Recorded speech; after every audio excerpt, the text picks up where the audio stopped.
I nearly got fired from being a conference producer. I got called into an office in the basement, literally, and my manager told me, "You've got 25 days to turn around, and if not, we are going to fire you." And my mindset at that time was still the mindset of, I came from Italy, from a village. Being fired has a huge negative stigma. There is a lot of respect in the labor and the work that you do. Sometimes a bit too much. Ego plays a big part on that. So being fired and still thinking, wow, what am I going to tell my friends in Italy, was a big deterrent. The ego got hit so much that I completely changed within a week. Well, Davide, welcome to the Deeply Aligned podcast.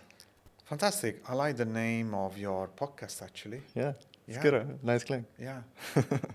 Yeah, I got some good feedback on that so far. So Excellent. that's positive. Deeply aligned. Yeah. I need to use that Yeah. in my own.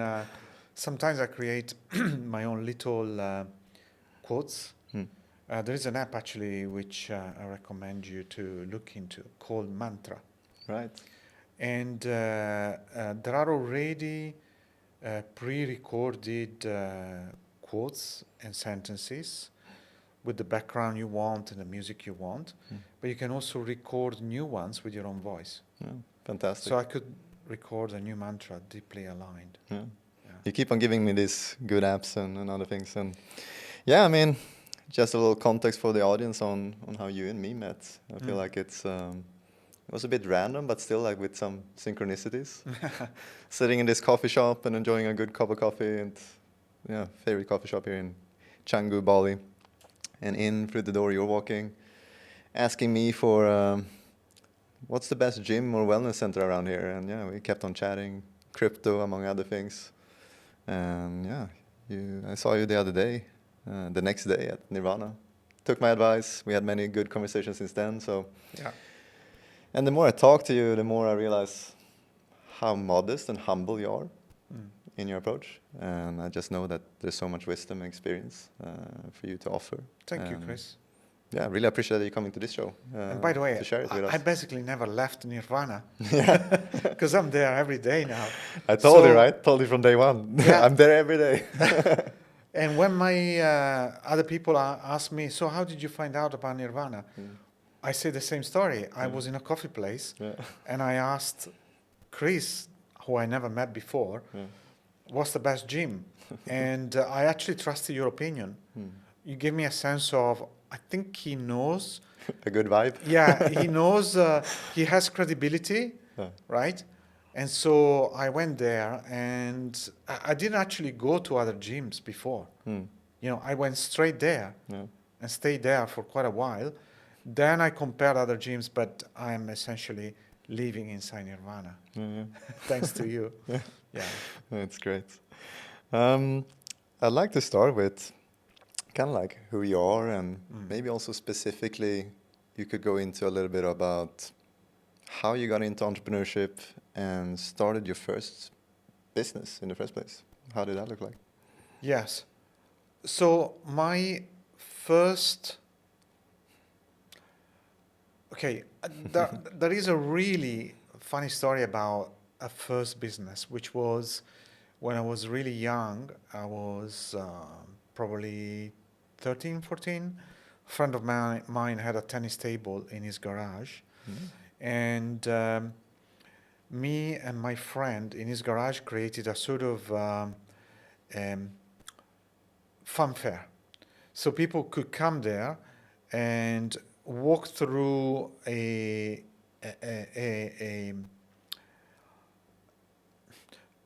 wardrobe, a big wardrobe, a walk-in wardrobe with a lot of, let's say, scary masks. and then, you know, if they paid more, they could play tennis table. And if they play more, they could shoot rubber bands against some toilet paper. And if you break the toilet paper, you win something. This So- was for other kids to have fun in different ways. Yeah, correct. So we actually charged a few people for doing that kind of game. And I must say entrepreneurship was always present in my childhood. I come from a small village in north of Italy.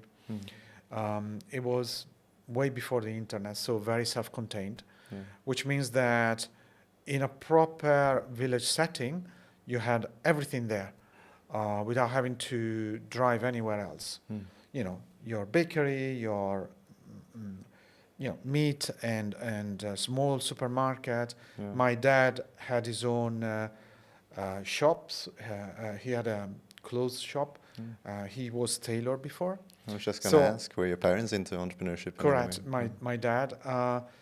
My best friend had a dad who was really entrepreneurial. He opened a company selling worldwide parking technology, where you can put two cars inside a garage.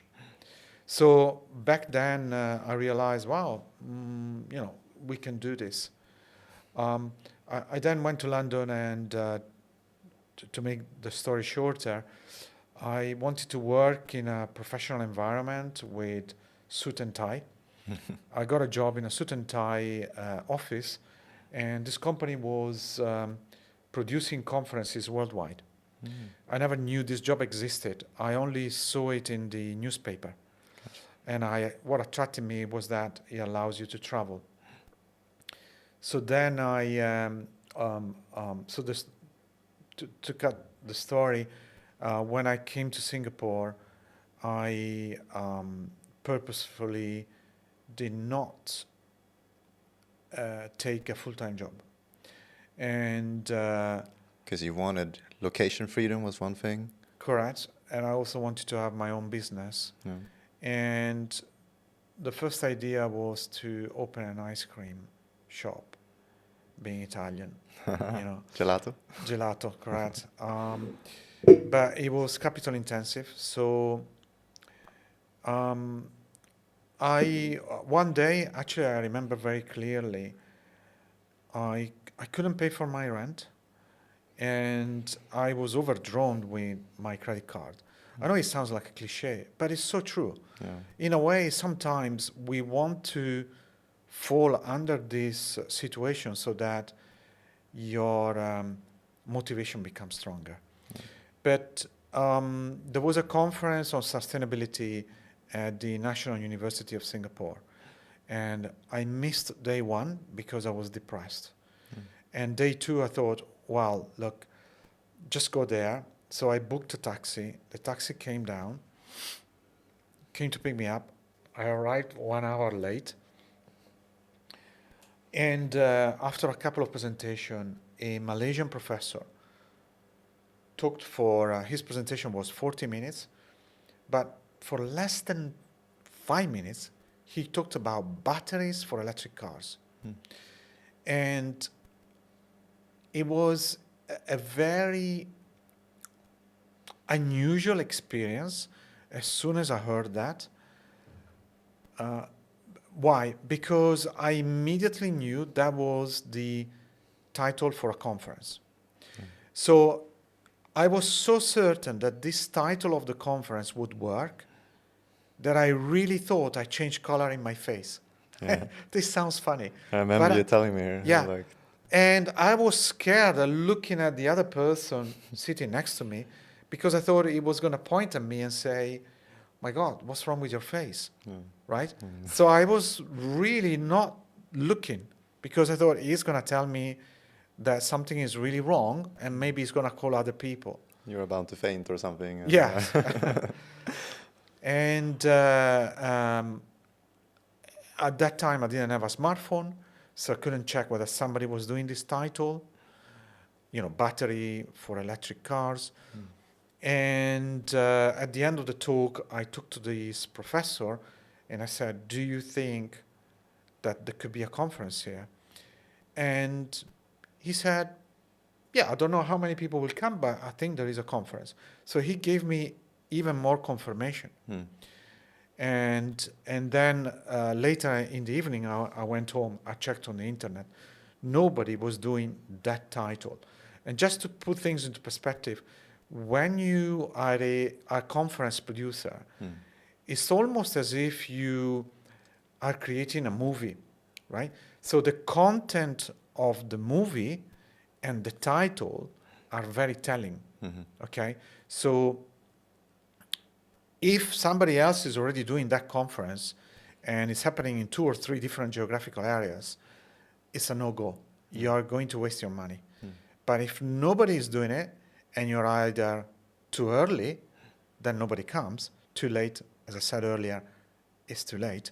So to be just right in the middle is the same as launching a new product that people feel they have the need, but they couldn't actually verbalize it. Right. So I launched the event in China with 0 names on my mailing list.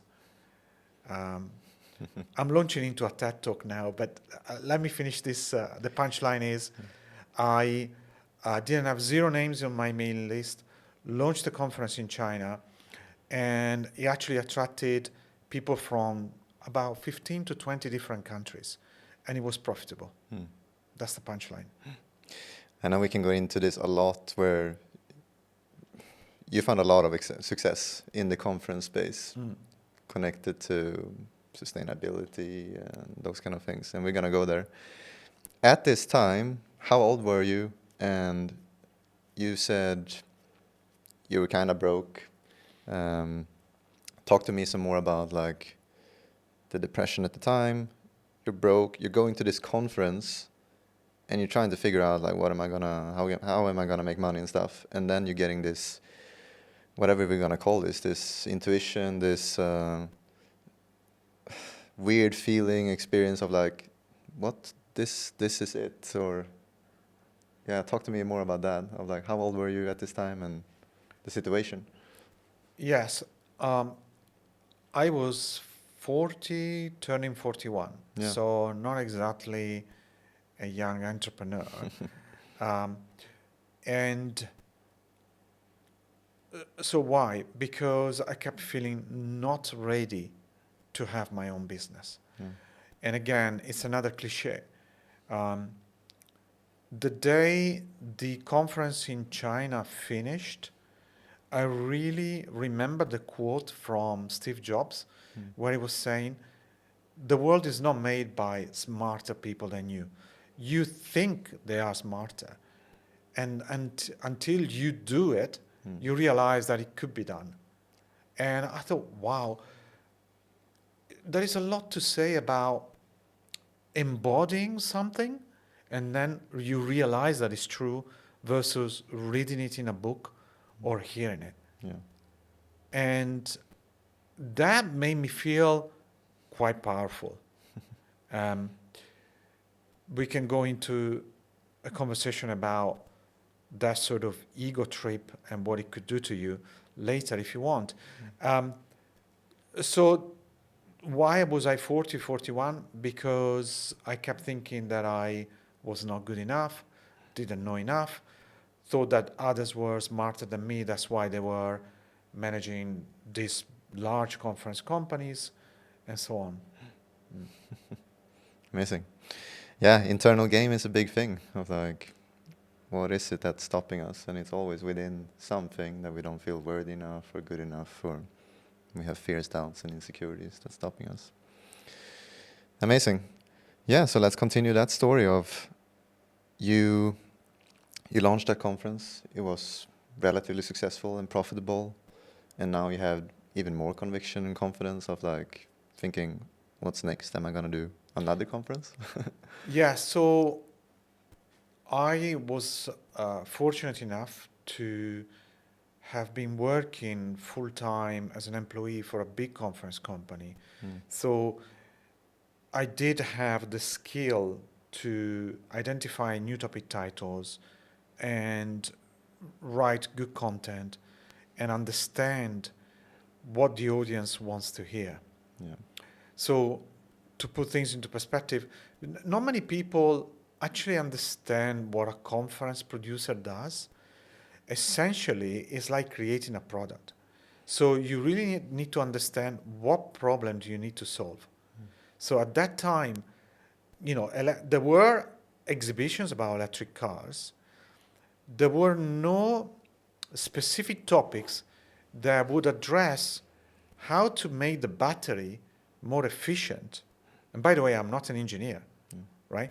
So how do you make the battery more efficient to combat what they call range anxiety.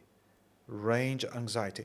So at that time, many electric cars were not successful because the, let's say, awareness or lack of awareness was that an electric car would run out of battery very quickly. You are going to be left in the middle of the road, and but there were electric vehicle conferences, even attracting 1,000 people. They were with an exhibition attached, but none of them were covering the real issue, which is how do you make the battery better so that it lasts longer and is not as expensive. So I identified that as an issue. So the product is the topic titles that create a solution for an engineering challenge. Yeah. Okay? And the ability to go deep inside the problem is the same as that of a journalist. So you need to put your ego aside, not to kind of pretend that you know more than the person on the other side of the phone, and ask repeatedly, what problem do you need to solve about batteries for electric cars? And because I'm not an engineer, for me it's very easy to put my ego aside. I am no Elon Musk of Tesla, you know? You're not tunnel visioned, being an expert in the field for many, many years. You're Correct. seeing it as it is, maybe going into first principles a bit. Correct. Yeah. Yes. Yeah. I mean, it's all about, you know, the economics of it and what are the pains. And if you are able to really listen attentively and pick up the thread among 20 to 50 people that you are speaking to, then you're onto something. It sounds like there's a lot of these frameworks, right, where you have what kind of person is this for that would be interested in this? What's the problem that needs to be solved? Yeah. What's the aspiration and dream outcome that they're looking for, which is like future. It's not solved yet, but where are we trying to go? Yes. And yeah, I was just going to ask you, which you've been touching upon now, like, what do you think were the key sort of principles that made you successful, or made you successfully launch conferences? Yeah. I want to give you a bit more context on this. English was still a bit rusty. I just finished university in England, in London, and then I got this job because it sounded really glamorous, and they basically told me, here, day one, can you produce this conference about competitive intelligence? I didn't even know what the word meant. Competitive intelligence. So they did an event before, but I needed to improve it and do the follow-up.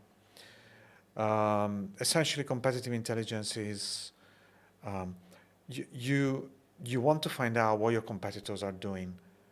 I actually, thinking back, this word is not a nice word because competitive intelligence, it's not a good vibe.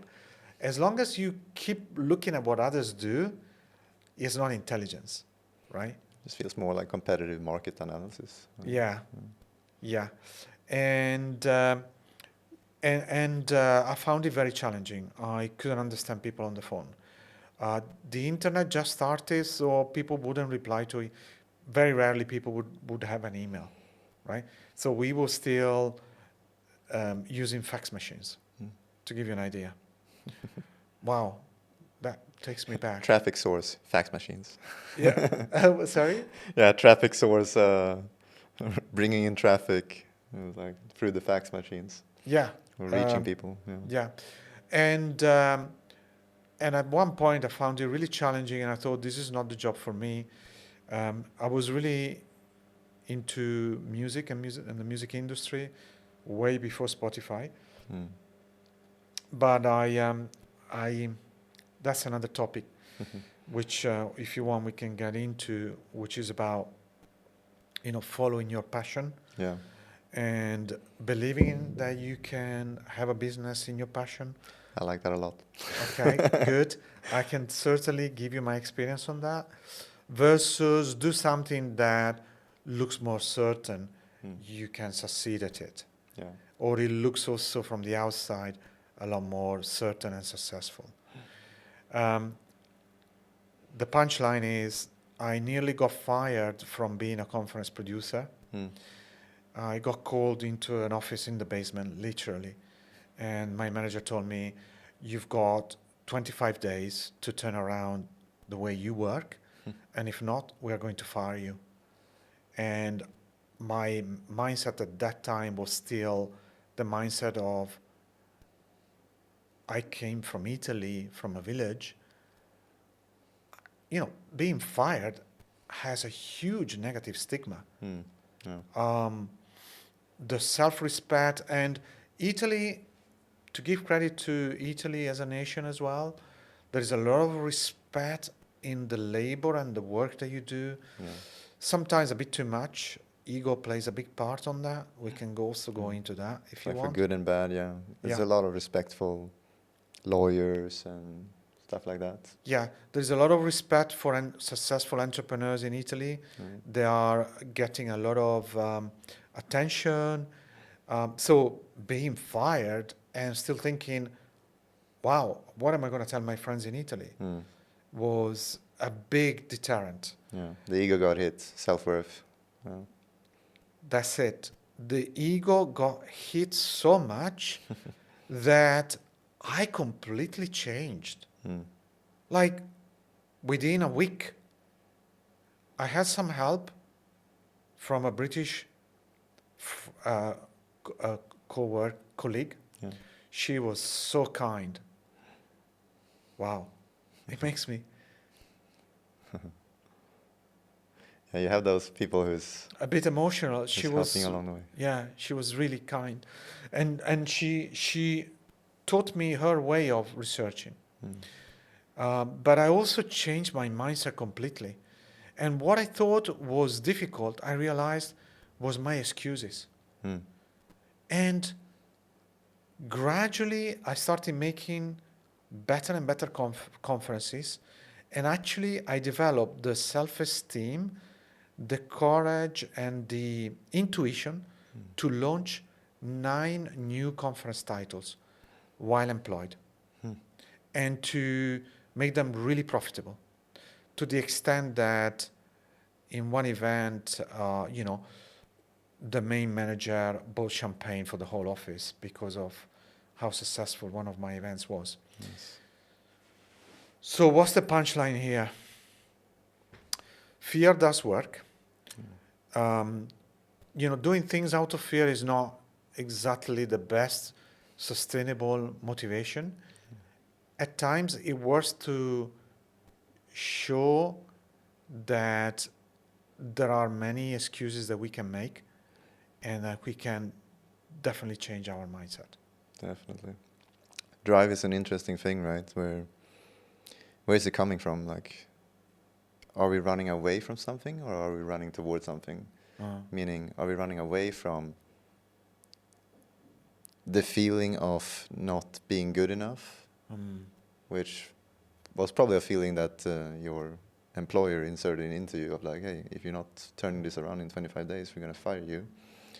And then you had some support from a great friend and things shifted in your mind and you managed to pull things together and launch 9 very successful conferences.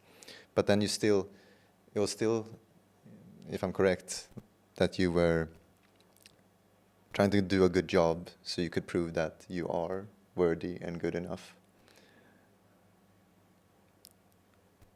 Yes, absolutely right.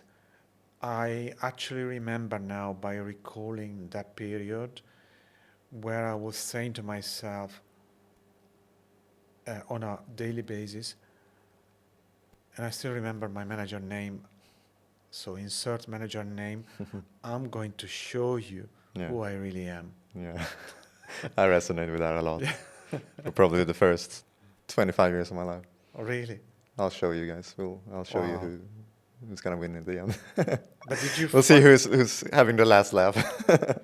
Well, Yes. Now I know better. Did you find it sustainable? Do you still think in that way? No, Mm. now a lot of things have shifted. So yeah, that brings me to my next question of like, what life challenges has brought you closer to alignment? Because these were life challenges that,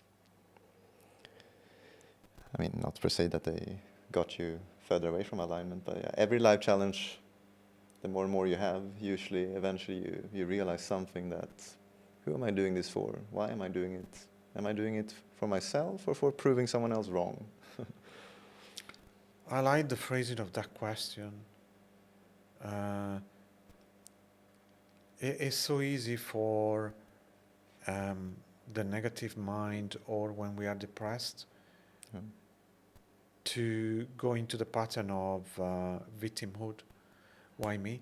Yeah. And the phrasing of what life challenge actually brought me to alignment, it's, I feel inspired by that kind of sentence. And I mean, recently in my life, I have gone through some, let's say, personally substantial life challenges. So, you know, so the question of, again, we are in Bali, so spiritual questions do come up from time to time. Who am I? Am I my business? Mm. Am I proving to my parents I'm somebody? Am I proving it to my younger self? Yeah. So the life, What am I basing my self-worth on, yeah, right? yeah. So gradually from COVID onwards, I had several challenges. So first of all, the business, actually, yes, there were challenges. Conferences, of course, are in hotels, so they're not happening. Mm. I didn't believe in doing them online. Yeah. It took me a while to put one event online eventually, which actually was fine afterwards, and Mm. I even charged. Several conferences were for free. The brand of the event, by the way, I launched another spin-off title after the battery for electric cars. It's called Energy Storage World Forum, Mm. and it was the first in Europe and Asia of its kind. The brand was still strong even during COVID. Um, and during COVID, I started questioning what governments are doing. Yeah. Is this the best strategy? Um, I had a plan. And the plan was not happening because of COVID. Mm.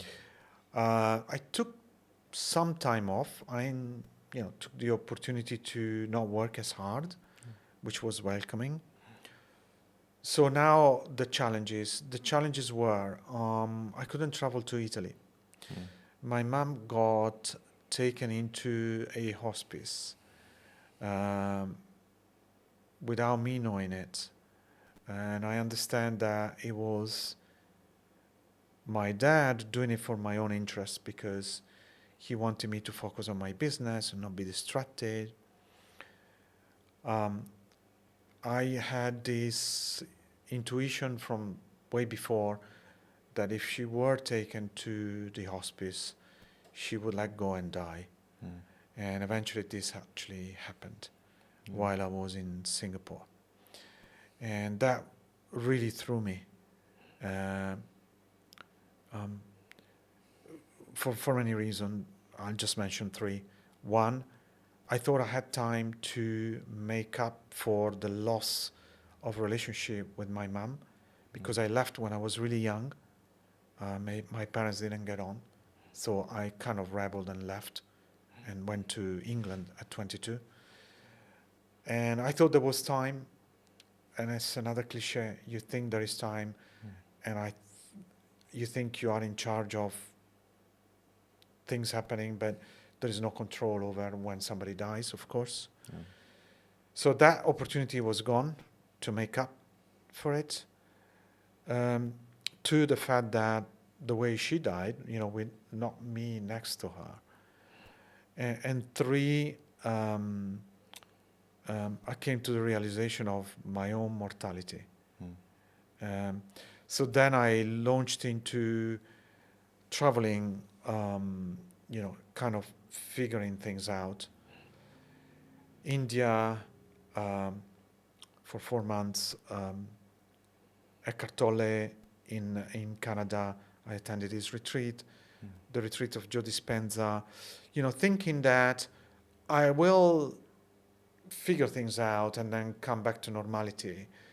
Uh, but while I was traveling, my dad also got sick Mm. and then he passed away. And that actually was yet another big life challenge and a big drop. And since then, I am also still traveling or figuring things out. Mm. And essentially, how are these challenges bringing me to alignment? They are bringing me to alignment in the sense of, who am I and um, what is life? Mm. What is life? We all want to answer the question, what gives life meaning? Yes. Is it work? Um, Partly depends on the motivation, intention, and I don't want to go off on a tangent, but I'll open a small sidebar here. I just discovered a book on self-esteem. Mm. I highly recommend this book, The Six Pillars of Self-Esteem. The 6 pillars of self-esteem. Yeah, I can't remember the author now. It's a very telling book. It's almost like a spiritual book. Yeah. Low self-esteem can also make people stop searching for a spiritual connection. And we could fall into the trap of fake self-esteem, and businesses could be one of those. My conferences were successful. Yeah. I had delegates from 35 countries paying on average 1,200 euros Yeah. each. So it's not a small ticket, Yeah. and you need to make a valuable event. They do bring you a high when you are there. Mm. And soon after, the cycle begins again. So, what gives life meaning? So these are challenges that are bringing me to alignment, Yeah. because I have the opportunity now to, as the Stoics say, think about your life so far and use it to make the rest of your life better. Yeah. I'm butchering the quote, but there is a quote exactly about that. Yeah. Don't look at the past. Take it and use it to make the next time, the rest of your time better. Yeah. So I think I am slowly understanding what's more valuable in life. Mm. Yeah, Stoicism is amazing with that, and like you said there with the quote, I think it's also from Stoicism when they ask you to think about the end of your life also, like the deathbed exercise. Oh yeah. Like when you're at your deathbed and you only have a couple hours left to live, Yeah. what would you want to see and remember in terms of experiences when you look back at your life then? It's like a reverse engineering kind of thing. And usually you're not going to go like, oh, it was amazing that I made a lot of money from these successful conferences. It's going to be more about relationships and the people you love and care for. How did you share experiences with them? And yes. Did you go after your dreams and aspirations? And yes. etc.? And if I may add from what you're saying, from my experience, I intellectually understood what makes life meaningful, relationships and love, and at the same time did not embody it or truly lived it. So the lesson learned here is reading books is fine. Can give you insights. Uh, at the end of the day, it's very important to go out there and risk and live. So face rejections Yeah. and be vulnerable, because otherwise when I say you, I mean me, I don't understand what true love is or the importance of relationships. I mean, and here there is another topic about, my family dynamics and what I experienced there, which actually led me not to be prioritizing relationships and love. Yeah. It's like whatever it is, right? We can call it XYZ, whether it's relationships or a business aspiration or something regarding to your health or self-awareness, self-discovery. Whatever it is that you deep down within feels like is in alignment with you and you're not pursuing that, I think we will eventually regret that, right? And I think a big important part is integration process. And when you talk about like you knew it intellectually, most of us do. You can take a simple example as like everyone knows that exercise and eating healthy and moving your body is good for you, but not a lot of people do it. Why don't they do it? There's something coming in between, whatever that is. That can be a lot of things, but integration and like kind of like knowledge is only potential power. Like you need knowledge plus the execution or taking action in order to make it into wisdom and actual value practically. Yeah, I think I learn more from pain. So I actually got COVID, and then I realized that I was not fit, and wanted to be fit again. And I realized that I don't want to be on strong medications. So that's why I started going to the gym daily. Yeah. But I've seen you there. yeah, but that's why I had to suffer first, you see. And when my parents passed away, I understood the meaning of love and unconditional love, and again, the importance of family, even if things did not work out in an ideal manner. Yeah. Of course, I had expectations on how a family needed to be, and those expectations were not met. Expectations are most of our cause for unhappiness. It's good to have expectations because you strive for betterment, but at the same time, life is not made of a mental construct. Yeah. Yeah. I agree. And I mean, I'm taking that as lessons myself as I listen to you, because not to go into the details there too much, but yeah, I think my family dynamics is great, but not perfect. And I think if I were to not change a couple of things where me and my parents would have more understanding for each other and having certain conversations, then I would still regret that at the end. And it's good to be aware of that sooner than later, that time is limited. Once you know it, then it might be too late. So value that now in the present moment and take that hard conversation and try to deal with the things that you know is important for you. Yeah. What comes to mind from what you're saying is, to what extent am I able and willing to accept my family member, my friends, as they are, and also to what extent am I able to forgive? Because those are the doorways into love and connection. Yeah, I agree. And sometimes talking about yeah, with another human being. Like, okay, maybe our perspectives on life are a bit different, but that's okay.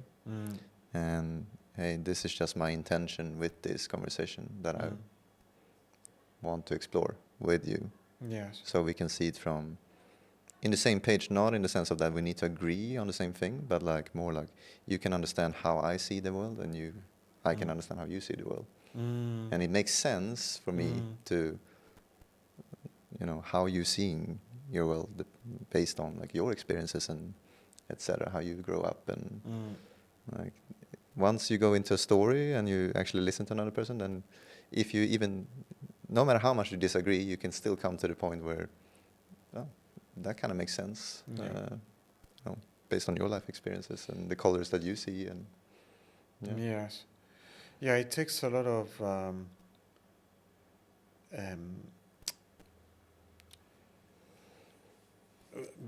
being okay with who we are to be able to do that. Yeah. Again, to bring back the word self-esteem, this word has been ruined by so many psychologists. But self-esteem essentially means that we are okay with not being okay, and we know what our values are, and so we don't feel threatened by another person for not meeting our expectation or for having a different opinion. Yeah.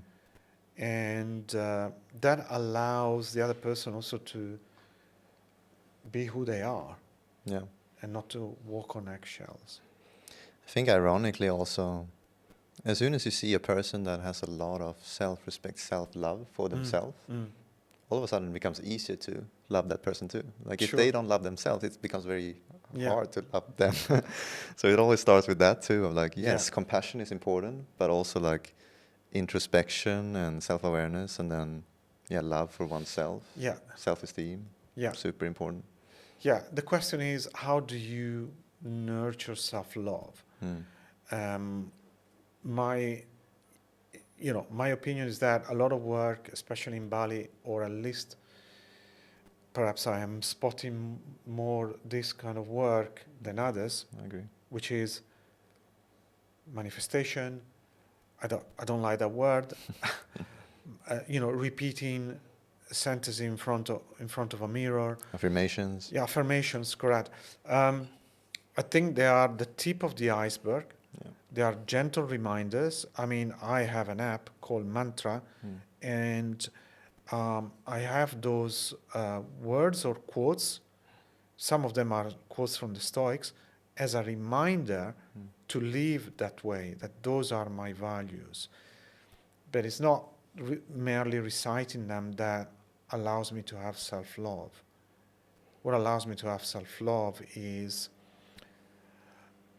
how aware am I of my thinking, and am I able to interrupt that sort of negative thinking, self-critical thinking. Yeah. And that requires practice. But it also requires doing something for others and feeling that connection. Yeah. Because then we stop thinking about ourselves, or we stop hearing the negative words. Yes. Yeah. Everything, in my opinion, starts with the thoughts, and affirmations and other things through repetition is still good, because it I guess optimizes your thoughts towards more optimism and positivity rather than negativity and pessimism. But still, the feeling you get from helping others and higher vibrational frequencies such as gratitude and joy and acceptance for yourself and creativity and exploration and et cetera, is also the thing that is making you eventually take action, which then breeds into you get a certain result, which is usually better than when you're not taking action. The better results you get, now the better thoughts and the better beliefs you have too, and now you're in a positive feedback loop. Yes, and what comes to mind from what you're saying, Chris, is again, gratitude exercises are useful, and they scratch only the surface. There are coaches and well-known speakers that would say you really need to feel it, right? Yeah. Yeah. Yeah. Feeling is the secret. I've done all of that. I can, what comes to mind is, am I able to trust my own intuition, believe in my own intuition, Mm. do the things that actually are making me feel joyful and grateful without having to write a sentence about it? Because those things then make me feel grateful Mhm. by its very nature. Yeah. So I said at the beginning of the conversation, I used to work in the music industry. I used to work in a record shop in London. Mhm. You know, for me, every day was an exciting day. Was I grateful? I was. I didn't even know grateful practice back then because there was no internet. Yeah. It is also true that your upbringing kind of distorts your thinking or the culture, never enough, Yeah. looking at what's wrong instead of what's right. And I was grateful. I was joyful. I was listening to my own intuition, Yes. right? So a lot of us, say, oh, I need that job because it pays my mortgage, my salary, and so on. But then after 15, 20 years down the line, you don't get the recognition from your colleagues anymore Yeah. for whatever reason. Mm. Maybe you retired. And then you think, but I achieved so much in my job. Why am I still not satisfied? Yeah. That is because in this period, I'm thinking in this way, because we were not following our intuition. Yes. We didn't have the courage. It's another cliche. Hey, this is just to prove that if you hear it from several different people, it's because it's true and you need to watch out for that. Yeah. Follow your intuition. Maybe the word passion has been overused, but follow when you do it, time flies. Yeah. Of course, it's not drinking alcohol. Yeah. Time flies also when you drink alcohol, but deep inside Mm. that's not, well, it doesn't fly the day after because the days becomes much longer with your hangover. Yeah. By the way, I stopped drinking. So follow your intuition, follow what gives you joy, because you become grateful. You don't have to do a grateful practice after that. That's a great point. Follow your intuition, we can call it passion, that brings you closer to alignment. Because your point being like, we have one person who is close to alignment or in alignment. Naturally, they're going to feel grateful and a lot of gratitude and joy and excitement because they are in alignment and they're so for what they're doing. And then you have another person who's not in alignment, but they are trying to change the thoughts, do affirmations, and no matter, yes, it's good, but no matter how much they do that, they're never going to get that natural high intensity feeling of gratitude because they're just not in alignment yet. So those two, it would be better to like look inside and do some self-discovery kind of thing where what am I about? What do I value? Like what does What my is intuition life say? about? What is Yeah. life about? Is it worth, having a big house with a big mortgage and then do a job that you don't enjoy for that house? Yeah. And we were talking about self-love, self-acceptance, self-esteem, or let's say self-respect, Mm. that is not coming from outside, is a very powerful energy, and it is being felt by others as well. Yeah. So we were talking about how do you get self-love? Is by, as you're saying, by being in alignment, right? Yeah. So, do I have regrets? I do. Whoever says they don't have regrets at my age, Mm-hmm. or people, let's say, that have experienced, and by the way, I'm being judgmental now. There are people my age that never left their environment.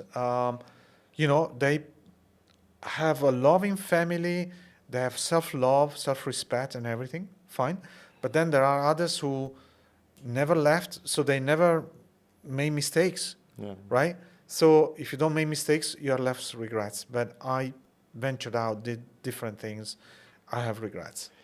I'm totally with you there. And I don't know if, like, yeah, I don't like it either when people call that judgment. I don't think that's judgment at all. Like, yes, maybe we, that's how we define judgment, but I don't know. I think it's a miss.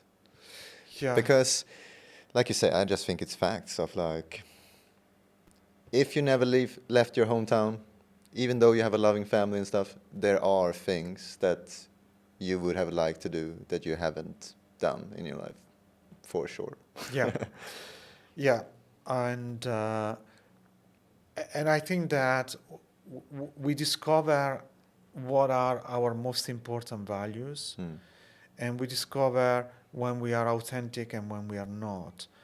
And it's important to also have valuable conversations like we are having now, because this is making me more aware. Hopefully it brings some insights to other people or to you, whereby we are, it's very difficult to know oneself. Yeah. Okay, so self-awareness is super important, and it's so difficult because we have some traumas, we have our egos, we have society that tells us this is what makes you successful. So to be open-minded and to set aside, being right rather than being a better version of yourself takes a lot of courage. Yes. And those who are capable to understand the value of it early enough in life, I think they are progressing, and they are also becoming more spiritual. Yeah. Even if they do this in the workplace only, because workplace is all about interacting with human souls. And I understand AI is becoming more and more popular.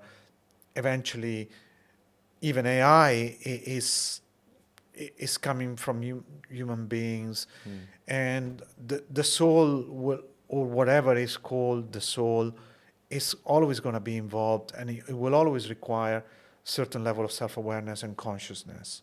Definitely. I just thought about this where it's been a little bit of a topic on my mind the last couple of weeks, where we talk about like external and internal freedom.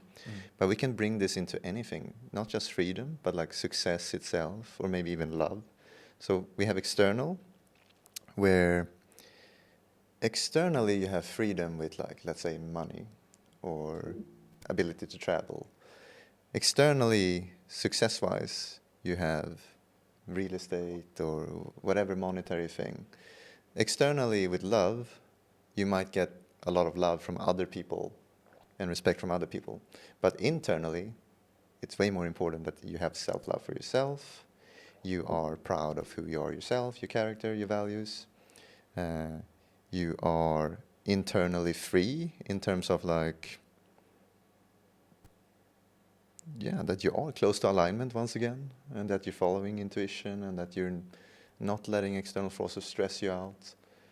With the internal success, that also, we just want to have feelings that are higher vibrations, like feelings of love and compassion for ourselves, excitement, curiosity. We have acceptance for ourselves. It's all about external versus internal. What do you think about that? Yes, I have a bit of fear when you are saying internal, because it does require a lot more awareness on my part in this period of my life. And because, we hear it in pop culture, in books about, happiness comes from within. And these sentences have become so overused that they go in one way and then go out the other, or I don't believe them, or now I'm feeling like, but will I be able to achieve that kind of happiness from within? Do you believe happiness is a skill, like Naval Ravikant is saying? I'm a fan of Naval Ravikant. Um,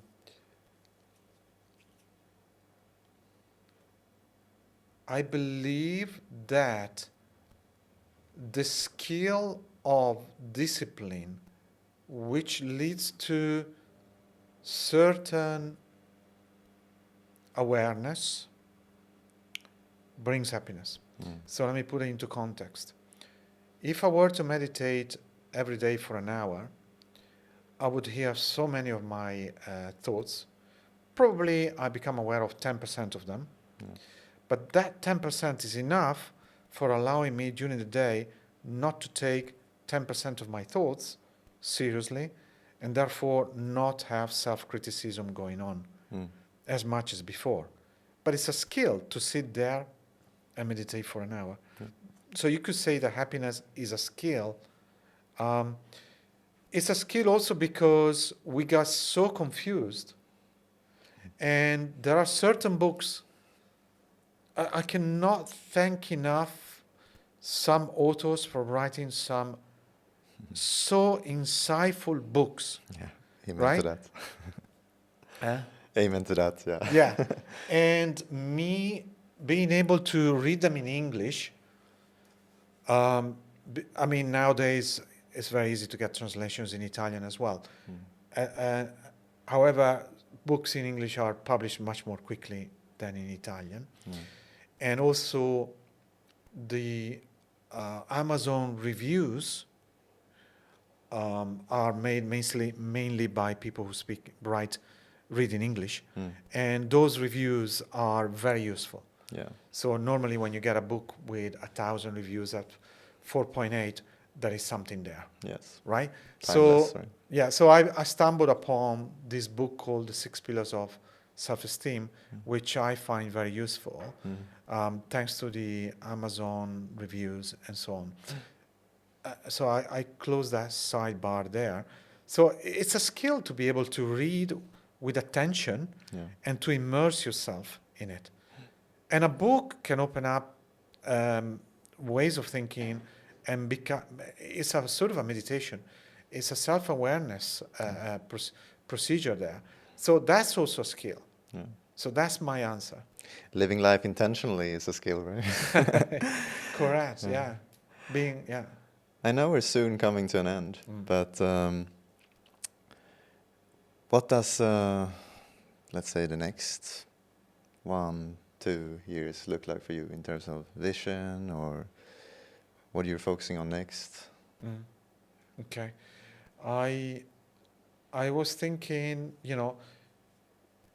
I think being productive is also part of being happy.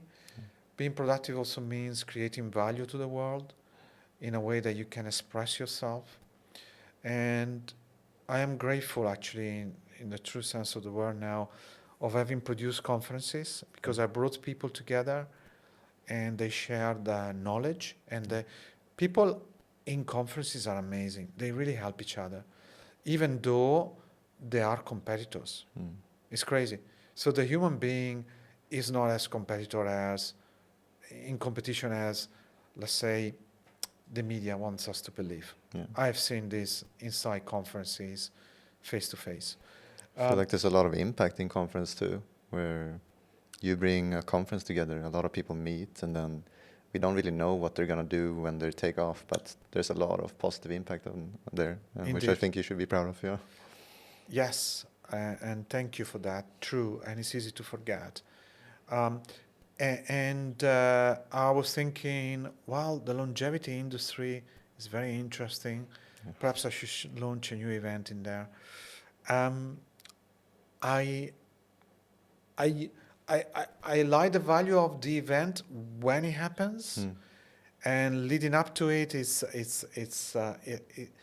on the phone with people, yes, but I prefer creating value face to face now, where I can actually see the person physically, right? So I'm interested in the field of wellness, coaching. Does the world need another life coach? I don't know. I'm exploring ideas.